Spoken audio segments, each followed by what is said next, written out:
नमस्कार, स्वागत है आपका एबीपी न्यूज में। आपके साथ मैं हूं नेहा पंत और इस वक्त हम खबरों की शुरुआत कर रहे हैं एक बड़ी खबर के साथ।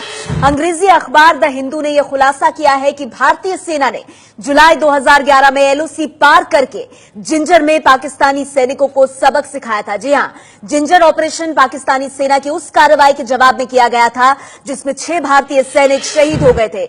यानी जैसे को तैसा जैसी कार्रवाई करते हुए भारतीय सेना 2011 में पीओके में घुस गई थी और 8 पाकिस्तानी सैनिकों को मार गिराया था। इसमें से 3 के सिर कलम कर दिए गए थे। ये द हिंदू अखबार की आज की खबर है और बेहद अहम खबर, जिसमें यह बताया गया है कि एलओसी के पार भारतीय सैनिकों ने 2011 में 48 घंटे बिताए थे। 11 पाकिस्तानी सैनिकों को मार डाला गया था। 8 पाकिस्तानी सैनिक जिंजर में मारे गए थे, 3 के सिर को कलम किया गया था और एक पुलिस चौकी के पास एक लैंडमाइन बिछाई गई थी और उस दौरान जो पाकिस्तानी सैनिक वहां आए वो एक एक करके मारे गए। 3 टुकड़ियां बताई जा रही हैं कि भारतीय जवानों की थी। तो 2011 में भारतीय जवानों ने भी पाकिस्तान के सैनिकों के सिर काटे थे। 3 पाकिस्तानी सैनिकों का सिर कलम किया था और यह ऑपरेशन 48 घंटे तक चला था। द हिंदू अखबार जिसके हवाले से ये बड़ी खबर छापी गई है, 2011 में भारतीय जवानों के सिर काटे गए थे। और ये जो अखबार है उसकी क्लिपिंग हम आपको दिखा रहे हैं, जो जानकारी अंग्रेजी अखबार द हिंदू ने दी है और खुलासा किया है। अंग्रेजी अखबार द हिंदू ने यह साफ कहा है कि भारतीय सेना ने जुलाई 2011 में एलओसी पार करके जिंजर में पाकिस्तानी सैनिकों को सबक सिखाया था। जिंजर ऑपरेशन पाकिस्तानी सेना की उस कार्रवाई के जवाब में किया गया था जिसमें 6 भारतीय सैनिक शहीद हो गए थे। यानी जैसे को तैसा वाली कार्रवाई 2011 में भी हुई थी।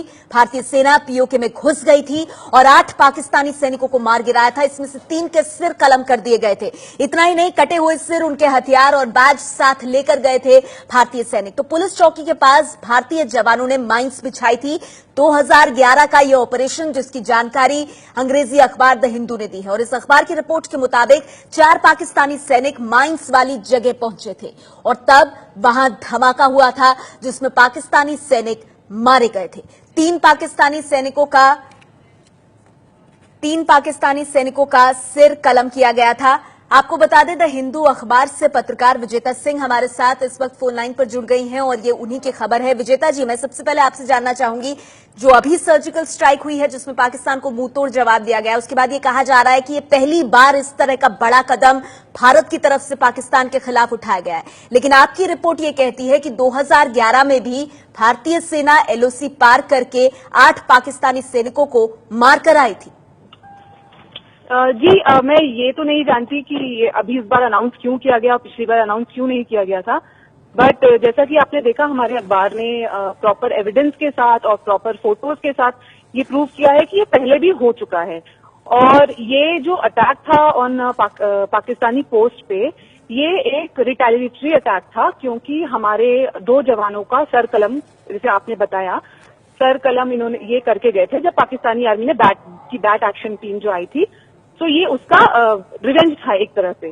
तो हमारी जो एक ऑपरेशन प्लान किया गया जिसका नाम दिया गया ऑपरेशन जिंजर, और ये बहुत कम लोगों को बताया गया और इसको बहुत कम लोगों को लूप में रखा गया बिकॉज यहाँ दोनों साइड में, मतलब दोनों सर्वेलांस में रहते हैं दोनों साइड, तो ये लीक हो जाए इसकी वजह से। और ये बहुत ही वेल प्लान्ड और बहुत ही वेल क्राफ्टेड ऑपरेशन था। जी, और विजेता जी, आपने अपनी रिपोर्ट में ये भी कहा है कि 48 घंटे तक ये ऑपरेशन चला है, जब भारतीय सेना के जो जवान थे वो एलओसी के पार रहे 48 घंटे तक। जी, पहले तो ये लॉन्च पैड पर बैठे रहे जहां से इन्होंने पहले 7 रेकीज किए थे। 7 बार जाके देखा था, यूएवीज दौड़ाए थे और इससे पता किया कि कहाँ कहाँ मतलब ये ऑपरेशन हो सकता है। उसके बाद ये लॉन्च पैड पे अपने मतलब वेट करते रहे। फिर अपॉर्चुनिटी टाइम देख के ये पाकिस्तानी टेरिटरी में गए थे और जो इनका टारगेट था, जो पुलिस चौकी थी, वो इन्होंने इनको टारगेट किया था इन्होंने। विजेता जी, रिपोर्ट आपकी द हिंदू अखबार की रिपोर्ट ये भी कह रही है कि किस तरह से 3 टुकड़ियां भारतीय सैनिकों की थी और एक एक करके जब पाकिस्तानी जवान उस तरफ आते रहे ये देखने के लिए कि क्या गड़बड़ हुई है, तो एक एक करके भारतीय सेना की टुकड़ी के जरिए वो मारे जाते रहे। उन्होंने, जैसा रिपोर्ट में लिखा गया है, उन्होंने क्लेमोर माइंस लगाए थे बिकॉज ये पहले ही आभास हो गया था कि जब पहला किल होगा इंडिया की तरफ से, तो ऑफकोर्स अंदर जो चौकी में लोग हैं वो बाहर निकलेंगे, तो उसको ज्यादा मात्रा में कैजुअलिटीज के लिए ये माइंस बिछाई गई थी। और ये माइंस इसलिए भी होती हैं ताकि ये इंडियन आर्मी का ये पीछा न कर सकें, जो टीम अंदर आई है वो सेफली वापस जा सके। और ये भी मैं ये रिपोर्ट में पढ़ रही हूं कि ऑपरेशन में एक भारतीय जवान घायल भी हुआ था, हालांकि सुरक्षित वो जवान वापस लौट आया था। जी जी जी, वो उसका एक one of the fingers he lost, उसका एक उंगली चली गई थी, वो माइन पे एक्सीडेंटली गिर जी, गया था। जी। तो ये 6 बजे तक फिर इनको पता नहीं था कि वो वापस आएगा नहीं आएगा। जब वो 6 बजे आ गया, लेकिन आप बता रही हैं, आपकी रिपोर्ट ने साफ किया है कि सुरक्षित वो जवान वापस आए। बहुत बहुत शुक्रिया विजेता सिंह जी आपका हमारे साथ जुड़ने के लिए, द हिंदू अखबार की कॉरेस्पॉन्डेंट जिन्होंने ये खबर छापी।